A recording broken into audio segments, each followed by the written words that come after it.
Welcome to the Deep Dive. We're here to plunge into some really complex global issues, trying to give you the essential insights you need to be truly well-informed. Today, we're navigating a region that's always dynamic and often, frankly, misunderstood, the Middle East. And our focus, it's on the recent, pretty critical developments in the ongoing Iran-Israel conflict. Think of this deep dive as your shortcut, maybe, to understanding the nuances of these events as they unfold. Our mission today is basically to unpack the layers of this conflict. We'll look at its historical roots and, importantly, its wider implications. We're using a very timely source, an Iran Update special report from the Institute for the Study of War. It's dated just yesterday, June 19, 2025. And we'll also layer in some crucial historical background from places like Wikipedia, specifically entries on the Iranian Revolution and the Iran-Israel proxy. It should be, well, a fascinating journey, connecting current events and history, helping you connect the dots. Oh, and before we really jump into today's complex geopolitics, just a quick reminder for you, our listeners. Gaining valuable skills in rapidly changing fields, like artificial intelligence, is pretty key to staying informed and competitive. It's a bit like understanding the complex topics we explore here. So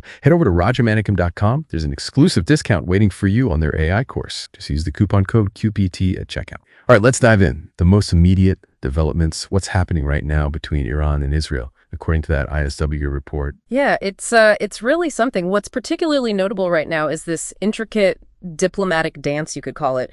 You've got Iranian officials signaling interest in negotiations to end the conflict. But here's the catch. Critically, they haven't actually altered their fundamental pre-conflict positions. Not really. So, for instance, the U.S. is still demanding zero Iranian uranium enrichment.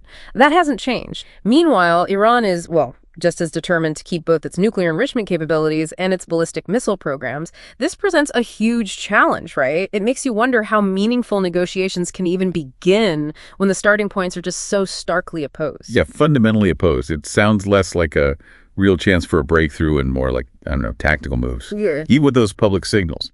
The source mentions an unspecified U.S. official, Axios, reported this on the 19th, confirming U.S. Special Envoy Steve Witkoff has been talking to Iranian Foreign Minister Abbas Arqachi. And there are some signs Iran is interested. Plus, we heard about 2 Iranian government planes landing in Oman on June 18th. Seems like Oman's trying to mediate. Playing that role again. And Arqachi himself announced a meeting in Geneva on June 20th with the UK, France, Germany, and the EU to talk about the nuclear issue and, quote, latest developments. So what about France's position? They talk about scaling back Iran's programs. What does that tell us, especially if Iran is dead set on keeping them? Does this actually help prospects for a deal or a ceasefire? Well, if you look at it in the broader context, France's position, while it sounds supportive of talks, it actually aligns maybe more closely with Iran's goal of keeping its programs largely intact. Maybe scaling back isn't eliminating.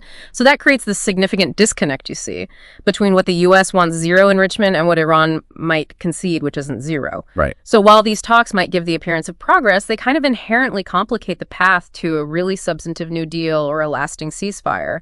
The core disagreements, they're still right there, fundamentally unaddressed. Okay, so the diplomats are talking. Yeah. Or at least making overtures. But the military side is definitely not quiet. The IDF, the Israeli Defense Forces, they've been hitting Iranian nuclear, military, and energy sites pretty relentlessly. And here's something that really jumped out at me. A statement from Israeli Defense Minister Israel Katz on June 19th.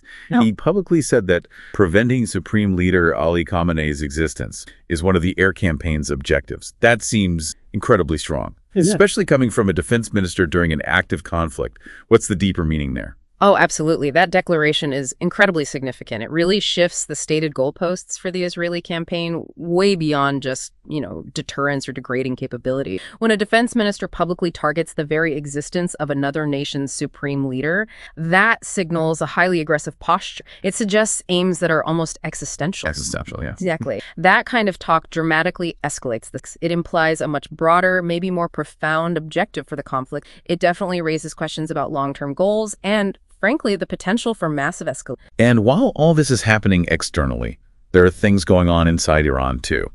The report mentions a key appointment. On June 19th, Supreme Leader Khamenei appointed Brigadier General Mohammad Karami as the commander of the IRGC ground forces. Now, the IRGC, the Islamic Revolutionary Guard Corps, is hugely powerful in Iran, so this isn't just some routine military shuffle, is it? What could be behind appointing this specific general right now? No, definitely not routine. And it gives us a really crucial window into internal Iranian thinking, I believe. What really stands out about Karami is his history. He's known for suppressing internal dissent pretty forcefully. Cool. So if you connect that to the bigger picture, Khamenei choosing someone with that background, it strongly suggests the regime is worried about potential domestic unrest. It points to a clear desire to tighten internal control, maybe as a direct result of the conflict, economic pressure, social instability. Right, the war having knock-on effects at home. Precisely. It looks like a move prioritizing regime stability, regime control, possibly even above other purely military considerations right now. Interesting. So despite Israel's intense strikes and their claims about how successful they've been, Iran is still firing back. The IDF claims they've destroyed maybe 1/2 to 2/3 of Iran's missile launchers. But Iran has kept up its ballistic missile campaign. They've even launched more advanced missiles at Israel since June 18th. What does that tell us? Either about how effective the Israeli strikes really are, or maybe about how resilient Iran's missile program is. It definitely highlights the resilience, doesn't it? Despite very concerted Israeli efforts to degrade Iran's capabilities, Iran seems to be not just adapting, but in some ways even escalating its technology, using more advanced missiles. It suggests a really robust infrastructure, maybe decentralized, maybe hidden, something that's proving very hard to completely neutralize. It shows Iran has redundancy baked in. Mobile launchers, underground sites, maybe diverse manufacturing. It makes them a persistent, evolving threat, not one easily dismantled. And the conflict isn't just Iran and Israel directly hitting each other. There are proxies involved, right? Absolutely. Iranian-backed militias in Iraq are making threats too, specifically aimed at the United States. On June 19th, the spokesperson for Kataib Hezbollah, that's a powerful Shiite militia, very close to Tehran, warned that if the U.S. gets involved in the Israel-Iran war, they'd trigger attacks on U.S. bases in the region. They threatened to close the Strait of Hormuz and the Bab al-Mandab crucial shipping lanes. Hugely important choke points, yeah. And close ports in the Red Sea. So what are the specific risks here for the wider region, for global interest? Well, this immediately flags a huge risk of regional spillover. The potential for this conflict to just explode far beyond Israel and Iran. These threats from groups like Kataib Hezbollah, they really underscore how interconnected it is. You could see impacts on vital global trade routes, oil prices, the presence of international forces. It just shows that delicate balance of power and deterrence in the Gulf. A misstep, a miscalculation. It could trigger much wider economic chaos, maybe even draw in players like the U.S. more directly. It really is a regional powder keg, isn't it? It really is. Okay, it's so easy to get lost in the current headlines, but understanding this really needs us to look back because, maybe surprisingly for some listeners, Iran and Israel weren't always enemies like this. Let's trace back to before 1979. What were those ties like? You said mutually beneficial. Yeah, it's quite a stark contrast, isn't it? Before the 79 revolution, Iran and Israel actually had what the sources call mutually beneficial ties. Tehran even hosted a Jewish agency office way back in 1942, functioned basically as a de facto Israeli embassy. Iranian Jews could travel through Iran to get to Israel. And the Shah, the leader of Iran then, he stayed neutral in the big Arab-Israeli wars. Even offered to mediate sometimes. It's pragmatic, shared interests, especially countering Arab nationalism, which both saw as a threat. Pragmatic relationship. But given those ties, was Iran under the Shah really pro-Israel? Or was it more complicated? You mentioned he never established full diplomatic relations. That's the key point. It would be wrong to call the Shah's regime pro-Israel. And yes, the ties were beneficial, they cooperated, but the Shah consistently opposed Israel's occupation of Palestinian territories. That was a clear line. Right. And crucially, like you said, no full diplomatic relation. He was adamant that would only happen after the occupation ended. That position, interestingly, is quite similar to what many Arab states say today. So there was cooperation, yes, but always within the frame of Iranian interests and its stance on Palestinian rights, and not some kind of Okay, so a complex, pragmatic relationship. And then 1979, the Iranian Revolution, the fall of the Pahlavi dynasty, and everything changes. A complete, profound reversal in Iran's stance towards Israel. What happened immediately? The shift was immediate, and it was dramatic. Iran adopted what the sources call a sharp anti-Israel stance. Just like that. All official relations cut. They stopped accepting Israeli passports, banned their own citizens from traveling to what they now called the occupied Palestine. Symbolic and practical changes. Exactly. And maybe the most symbolic move. The Israeli embassy building in Tehran wasn't just closed. It was very pointedly handed over to the PLO, the Palestine Liberation Organization. Wow. And Ayatollah Khomeini, the leader of the revolution, he famously declared Israel an enemy of Islam, the little Satan, juxtaposing it explicitly with the U.S. as the great Satan and the Soviet Union as the lesser Satan. This wasn't just words. It signaled a fundamental ideological reorientation of Iran's entire foreign policy. And it moved beyond rhetoric pretty quickly, didn't it? Into concrete actions like supporting groups. Hezbollah comes to mind immediately. How did that support work, and how did it set the stage for the proxy conflicts we still see? Yeah, if you connect this to the new regime's goals, they sought a chance to project their revolutionary influence, challenge Western dominance, challenge Israeli power.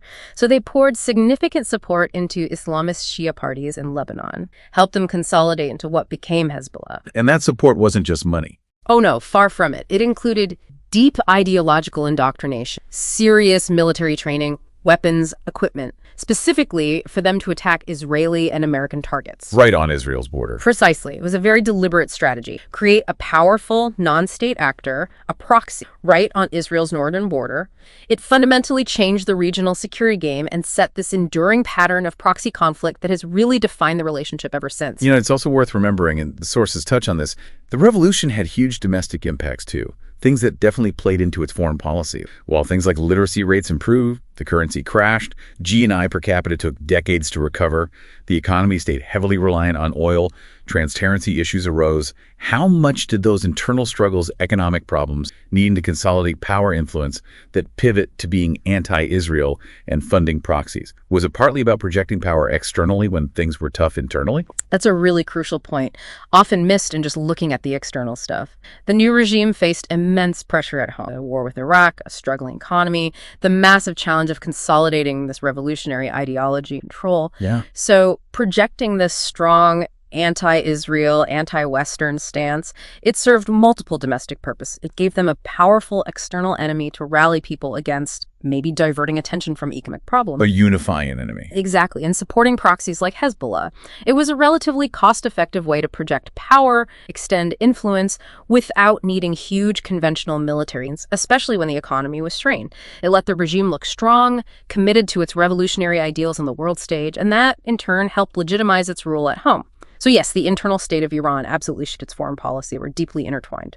Okay, so stepping back again, looking beyond just Iran and Israel, this deep dive shows this incredibly complex web of alliances, rivalries, extending that whole proxy conflict idea across the Middle East. Yeah, what's really illuminating and maybe central to the whole region now is the ongoing Iran-Saudi Arabia proxy conflict, often described as a kind of Cold War that's been simmering, sometimes boiling over since 1979. Iran versus Saudi Arabia. Right. It's not usually direct fighting between them, but this constant struggle for geopolitical clout, economic influence, and, importantly, sectarian leadership across the region. Both sides exploit those religious differences, Shia Iran versus Sunni Saudi Arabia, to advance their own goals. And other powers get drawn in. Absolutely. You have the U.S. largely backing Saudi Arabia, while Russia and China increasingly support Iran. This dynamic, it leads many analysts to call it a new Cold War, a strategic chess game played out across places like Yemen, Syria, Lebanon. And this new Cold War dynamic, it leads to some really strange bedfellows, doesn't it? It really does. Because Iran is seen as this mutual enemy. There have been reports, pretty credible ones, of extensive behind-the-scenes cooperation, diplomatic intelligence sharing between Israel and Saudi Arabia, countries with no official diplomatic ties at all. What does that realignment tell us about shifting priority, finding common ground against you? It highlights a massive, maybe surprising shift in regional priority. It's driven almost entirely by this shared, overwhelming threat perception from Iran. There's a great quote from former Israeli Defense Minister Moshe Yaalon back in 2017. He basically said, "We and the Arabs, the same Arabs who tried to destroy us in the Six-Day War, we're now in the same boat. The Sunni Arab countries, mostly, are in the same boat with us because we all see a nuclear Iran as the number one threat." That puts it bluntly. It does. It's not about old hatreds vanishing overnight. It's about a clear present danger, Iran's nuclear ambition, its regional proxies, forcing these former enemies into a very pragmatic, often secret partnership. It's fascinating how strategic interests can just override decades of hostility. But these new alignments, these shifting sands, they're clearly very fragile, easily disturbed. The Gaza war, for instance, had a huge immediate impact on those normalization efforts between Israel and Saudi Arabia. Right. Yeah, it really underscores just how fragile these things are. Yeah. The source even mentions speculation that maybe Iran tried to sabotage those relations, perhaps by encouraging actions that would put Saudi Arabia in an impossible. And ultimately, on October 14th, Saudi Arabia did suspend the normalization talks with Israel. They criticized Israel's actions in Gaza pretty strongly. And this was despite the Saudi Crown Prince, MBS, having spoken to the Iranian president just 2 days earlier on October 12th. So talking to both sides, but having to react. Exactly. It suggests that even while maybe quietly cooperating with Israel against Iran, Saudi Arabia has to respond to regional pressures, public opinion, particularly around the Palestinian issue. It makes any normalization incredibly conditional. It shows how these local conflicts can just derail the bigger strategic picture very quickly. So we've covered a lot of ground today, a real deep dive into this incredibly complex, constantly shifting relationship between Iran and Israel. We've gone from their, well, surprisingly cooperative past right up to the dangerous flashpoints of today and looked at how it all ripples out across the entire Middle East, creating this tangled web of alliances and rivalries. It's just a landscape defined by these deep historical grievances, but also shifting strategic needs and these persistent military and diplomatic tensions. Yeah, what seems profoundly clear is how everything interacts. You've got internal Iranian politics and concerns. You've got Israel's very openly stated objectives, maybe even existential ones now. And then you layer on these broader regional proxy fights. It creates this incredibly unpredictable environment. Right. Understanding all these layers, the history, the current calculations, it's not just about following the news. It's about grasping the deep forces shaping global stability, energy markets. It really shows how sensitive the whole region is. Any spark could ignite something much bigger. So wrapping this up, what does this all mean for you listening? Well, it really highlights how interconnected global politics are, how something happening in one corner of the world can genuinely have far-reaching effects, from oil tankers in the Strait of Hormuz right through to the global economy.